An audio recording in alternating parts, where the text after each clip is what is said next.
I always thought I knew who I was supposed to be. A boy. That was the role I had been assigned, and I wore it like an outfit that never really fit but was too awkward to take off. My parents told me I was handsome, though it always sounded like encouragement more than fact. Teachers called me polite and soft-spoken, which was their way of saying I wasn't like the other boys who shouted across the classroom and wrestled in the hallways. My friends teased me for having pretty eyelashes or girl hair if I let it grow past my ears. At first, I brushed it off. But those words stuck to me. Pretty. Girl. Soft. They followed me like shadows, and no matter how much I tried to shrug them off, they lingered in the corners of my mind. I didn't know it then, but those words were clues pointing to something I hadn't yet dared to look at. The first real shift came one quiet Saturday afternoon. My sister had gone out with her friends, leaving her side of the room cluttered with makeup and hair clips. I was supposed to be doing homework, but my eyes kept drifting to her vanity. The little bottles of foundation and mascara tubes sat there like forbidden tools. I remember my hand hovering above them, my pulse pounding in my ears. Something inside me whispered, "Just try it. No one will know." When I finally sat down and picked up the eyeliner pencil, my fingers shook so badly I almost dropped it. I tried to mimic what I'd seen her do 100 times. The first line was messy, so I wiped it off and tried again. And again. By the 5th attempt, I managed a shaky, imperfect line. Then I added mascara. Lip gloss. Each step pulled me further from the boy I thought I was. And when I finally leaned back, the person staring at me in the mirror wasn't a boy at all. She was a girl. My own face, rearranged, softened, made sense in a way it never had before. For a few heartbeats, I couldn't breathe. My chest felt light, my stomach heavy, like I was on a roller coaster right before the drop. I sat there for what felt like hours, afraid to blink, afraid she might vanish if I did. And when I finally scrubbed it all away and shoved the makeup back into place, I felt a pang of loss, like I'd buried something precious. That night I lay in bed staring at the ceiling, my heart buzzing with questions I didn't want to ask. Was that really me? Did I want it to be me? Or was it just a trick of makeup and wishful thinking? I told myself it was curiosity, just a one-time experiment. But deep down, I knew I had opened a door that wouldn't close again. The second time happened faster. I couldn't resist. This time I didn't stop at makeup. I slipped into my sister's closet and pulled out a skirt, a simple black one that I thought she wouldn't miss. My hands shook as I pulled it on. Then I added one of my mom's oversized sweaters to hide my frame. The reflection staring back was even more startling than before. My legs looked long, the sweater fell just right, and the skirt gave me a silhouette that almost made me forget I had put it together myself. I spun slowly, almost laughing, almost crying. I felt ridiculous and perfect at the same time. My cheeks burned with the shame of what I was doing, but my chest ached with something that felt like relief. I cleaned everything up before anyone came home, but that night at dinner, I kept thinking about the girl in the mirror. I barely heard my parents talking. I just kept touching my lips, remembering the gloss, remembering how natural it had felt to see myself that way. The turning point came on Halloween. My best friend, grinning like he had come up with the most genius prank, dared me to go to the party dressed as a girl. "You'd be too convincing," he said. "It'd freak everyone out." He laughed, and I laughed along, pretending it was all a joke. But inside, my pulse quickened. Finally, an excuse. A reason. A cover. If anyone asked questions, I could shrug and say, "It's just Halloween." I borrowed a wig from my sister's friend, found a dress at a thrift store that somehow fit me perfectly, and spent an hour in front of the mirror carefully putting on makeup. When I finally stepped back, even I had to admit, the girl looking back was stunning. My heart thudded in my chest as I walked into that party. The room went quiet for a moment. Then the whispers started. "That can't be him. No way. She's gorgeous." My cheeks burned, but it wasn't embarrassment this time. It was something else. Admiration. For once, people weren't laughing at me. They were looking at me with wide eyes, impressed, even jealous. One girl leaned in and whispered, "Can you teach me how to do eyeliner like that?" I almost burst out laughing, except it wasn't funny. It was real. That night changed everything. For the first time, I wasn't hiding in a bedroom or sneaking in the shadows. I was out, even if it was under the mask of a costume, and people saw me. They saw her. And no one mocked. They admired. They praised. They wanted to know me. Walking home later that night, the wig slightly askew, the makeup smudged from hours of laughter and dancing, I felt something I hadn't felt in years. I felt alive. But the next morning, the doubts returned like a storm cloud. I stared at my reflection plain, unadorned, just a boy again, and I felt that ache in my chest. The girl was gone, hidden, buried, and all that remained was me. Or rather, the version of me that everyone else saw. And I started to wonder if maybe the costume wasn't the disguise at all. The days after Halloween stretched like a rubber band, tense and ready to snap. I kept replaying the party in my head, every glance, every whisper, every compliment. It should have been just a costume, something to laugh about and then forget, but instead it lingered in me like a song stuck on repeat. I caught myself smiling at random moments, brushing a hand against my cheek as if expecting to feel makeup there. But when I looked in the mirror each morning, all I saw was the boy again. Hair messy, skin bare, clothes hanging loose. It felt like I was putting on the real costume every day, disguising the girl I'd met in that reflection. The girl people admired. The girl who felt like home. I couldn't stop. I didn't even try. Whenever the house was empty, I would sneak into my sister's side of the room and pull open drawers. The click of a lipstick cap, the soft scrape of a mascara wand, each sound made my stomach twist with fear and thrill. Sometimes I'd spend hours experimenting, washing my face raw to erase the evidence before anyone came home. One afternoon, I lost track of time. I had gone further than before, foundation blended smooth, eyeliner sharp, hair pinned back with clips I knew my sister would recognize later if I wasn't careful. I had even slipped into one of her blouses, a pale blue one with buttons down the front. It hugged my shoulders differently, fell against my waist in a way that made me want to breathe slower, more gracefully. I was standing in front of the mirror, lips parted in disbelief at how complete the picture was, when the door creaked open. "Are you?" My sister froze. Her backpack slipped off her shoulder and thudded onto the carpet. I spun around, my heart seizing in my chest.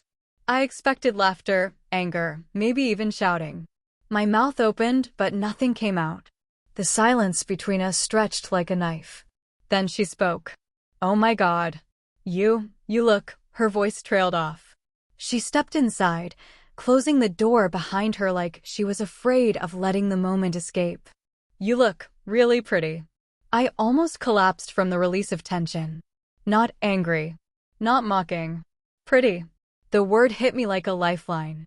I stammered something about a dare, a joke, anything to make it seem less serious, but she just shook her head slowly. "You don't have to lie to me," she said, her eyes soft but sharp enough to see through me. "I get it. I think I've always sort of known." Tears burned the edges of my eyes before I could stop them. I don't know what I am," I whispered. She smiled in a way that wasn't pitying, but proud. "That's okay. You don't have to know right now." She stepped closer, picking up one of her makeup brushes. "But if you're going to use my stuff, at least let me show you how to do it right." That was the moment everything changed. We sat cross-legged on the floor while she guided my hands, showing me how to hold the brush, how to blend in circles instead of streaks, how to line my lips without going too far outside. It felt like some kind of sacred ritual, the two of us huddled together, laughing when I messed up, gasping when we nailed a look that worked. "You have the kind of face people would kill for," she said once, adjusting the wig I had borrowed. "Delicate, symmetrical, soft. Honestly, I'm jealous." Her words should have embarrassed me, but instead they filled me with warmth. For the first time, I wasn't sneaking or hiding. I was being seen. From then on, she became my secret ally. She would leave clothes out by accident, knowing I would try them on. She'd nudge me into experimenting with colors I never would have chosen on my own. Sometimes, late at night when the house was asleep, we'd pull everything out of her closet and turn our shared room into a runway, giggling as we posed in front of the mirror. But as wonderful as it felt, it also made everything harder.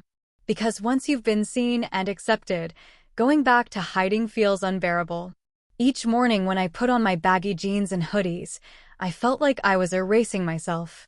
Each time I passed in the hallways at school and heard people mutter, "Pretty boy," the words cut sharper. The fear grew too. What if someone else found out? What if my parents discovered the missing clothes, the smudges of eyeliner left in the sink? What if my friends saw me for who I was when I wasn't ready to explain it? One night, while I was brushing mascara onto my lashes, my sister said something that made my hands freeze. "You know, you could probably pass. Like, in public. As a girl." I bet no one would even question it. The idea sent a jolt through me. Terrifying. Electrifying. The thought of walking outside dressed like this, of strangers seeing me and not doubting for a second, it was intoxicating. But it was also a risk. Too big of a risk. I laughed it off, but her words stayed with me, echoing louder every day. What if she was right? What if the girl in the mirror wasn't just a secret to keep, but someone I could actually live as? The more I thought about it, the more impossible it became to ignore. And with every passing day, the line between who I was expected to be and who I saw in the mirror grew thinner, stretched to the breaking point. And eventually, something had to snap. Once my sister planted the idea in my head, it refused to leave. Could I really pass outside? Could I step into the world not as the boy everyone knew, but as the girl I saw in the mirror? Every time I thought about it, my stomach flipped between excitement and dread. The first test was small. One evening, my sister convinced me to walk down the street with her. "It's dark, no one will notice," she whispered as she handed me one of her hoodies and tucked my hair under a beanie. Underneath, I wore her jeans, fitted in a way mine never were, and a pale shirt that hugged instead of hung. I remember stepping out the door, my pulse racing. The night air hit my skin differently, sharper, like every nerve was awake. I expected someone to stop us, to laugh, to point. But the world carried on. A neighbor walked their dog without a second glance. A car drove past, headlights sweeping over me like a spotlight, and still nothing. We walked to the corner store, my heart thudding with every step. When the cashier looked up and said, "Evening, ladies," I almost stumbled. Ladies. He hadn't questioned it, hadn't looked twice. I wanted to bottle that moment and carry it with me forever. When we got back home, I was shaking so hard my sister had to laugh. "See," she said. "Told you. You looked completely normal. Better than normal, actually." But the risk made me cautious. For weeks afterward, I kept to the safety of our room. Still, the memory of that night nagged at me, daring me to try again. The second time wasn't planned. A Saturday afternoon, my parents were out running errands, my sister was at practice, and I had the house to myself. I put on a simple outfit, jeans, a soft sweater, my sister's flats. I pulled my hair into a low ponytail and added just enough makeup to smooth things out. Then I stood by the front door, frozen. It felt like stepping off a cliff. But I opened the door and walked out. The sun was bright, almost too bright, like it wanted to expose me. I kept my head down, every sound amplified, a car door slamming, a child's laugh, the distant hum of a lawnmower. I walked 2 blocks before panic overtook me and I rushed home, locking the door behind me and pressing my back to it like I'd escaped a crime scene. But underneath the fear was something else. Thrill. Triumph. For a few minutes, I had been out there, alive as her, and no one had stopped me. The real close call came a week later. My best friend dropped by unannounced. I had been in the middle of experimenting with a softer look, just mascara, lip gloss, and one of my sister's oversized sweatshirts. When the knock came at the door, I froze. "Yo, open up," he called. I scrambled to the mirror. My lashes were too dark, my lips too shiny. I rubbed at my face with tissues until my skin stung, then yanked off the sweatshirt and tossed it under the bed. By the time I opened the door, I was breathless, my heart pounding like I'd run a marathon. He gave me a weird look. "Why do you look like you've just seen a ghost?" "Homework," I lied. "Stress." He shrugged and flopped onto my bed, pulling out his phone. For the rest of the visit, I sat stiffly in my chair, terrified he'd noticed the faint traces of eyeliner I hadn't scrubbed off completely. If he did, he never said anything. But when he left, I collapsed against the wall, shaking. The risk was real now. One mistake, one slip, and everything could unravel. And yet, despite the fear, I couldn't stop. The more I lived in both worlds, the more the line blurred. At school, people still teased me for being pretty, but the comments didn't sting the way they used to. They felt like proof, like hints that the girl in the mirror wasn't just an illusion. One afternoon, during lunch, a group of classmates were joking about the Halloween party. Someone mentioned how convincing I'd looked, how she had been one of the prettiest girls there. My face burned, waiting for the punchline, the ridicule. But it never came. They weren't mocking. They were genuinely impressed. That night I told my sister what they'd said, and she grinned. See? You're not imagining it. People really do see it. But hearing it didn't just make me happy. It made me restless. If people saw it already, how much longer could I pretend? How much longer could I keep splitting myself in two? The pressure built slowly, day after day. A glance in the mirror that lingered too long. A comment from a stranger that made my chest ache. A secret smile between me and my sister when no one else was looking. Until finally, the pressure pushed me to a decision.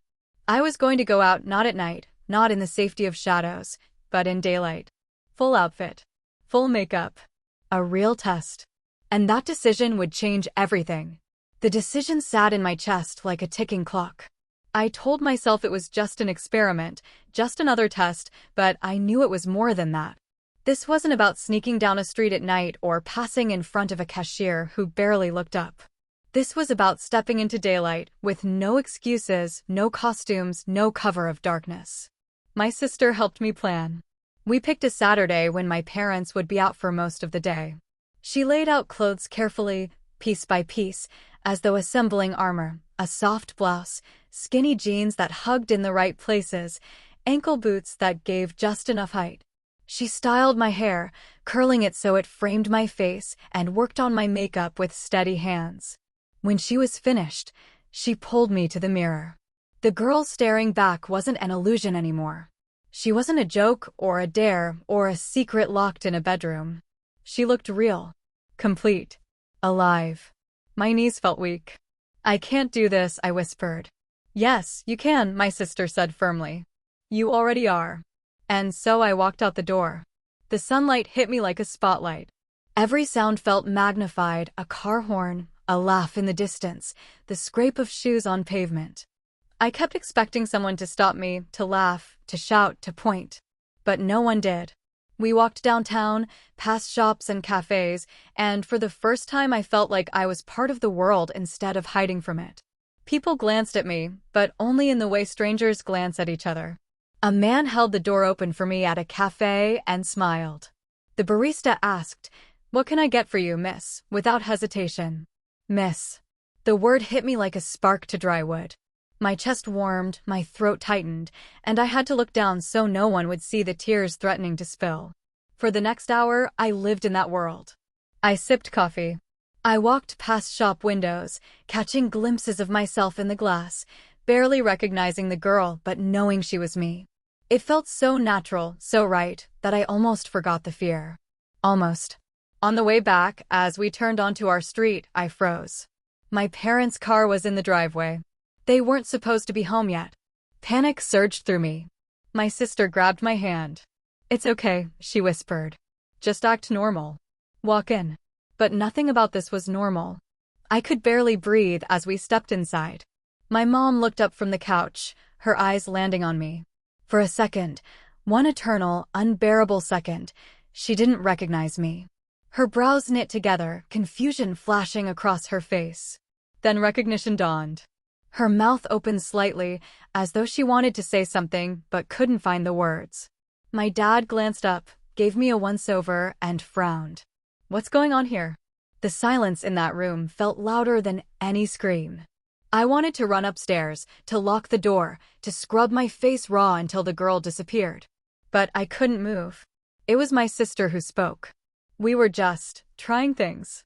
It's not a big deal." Her voice was calm, steady, but her hand squeezed mine like she knew I was about to collapse.